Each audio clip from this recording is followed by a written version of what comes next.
अगर कोई शाबे थाकिब जमीन से टकरा जाए तो क्या होगा? यह एक भयानक दृश्य होगा जहां एक विशाल उल्का धरती पर गिरता है और उसके प्रभाव से जमीनी स्तर पर तबाही मचा देता है। इसकी टकराहट से न केवल भौतिक विनाश होगा बल्कि पर्यावरण पर भी गंभीर प्रभाव पड़ेगा, जैसे कि जलवायु परिवर्तन और जीवों का अस्तित्व संकट में आ जाएगा।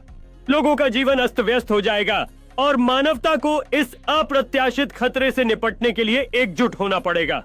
वैज्ञानिकों और विशेषज्ञों को मिलकर इस समस्या के समाधान के लिए योजनाएं बनानी होंगी ताकि भविष्य में ऐसे खतरों से बचा जा सके।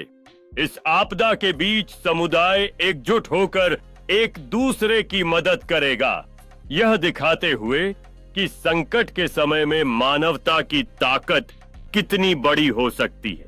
दोस्ती और सहयोग की यह भावना लोगों को एकजुट करेगी और एक नई शुरुआत की संभावना को उजागर करेगी, चाहे परिस्थितियां कितनी भी कठिन क्यों न हो।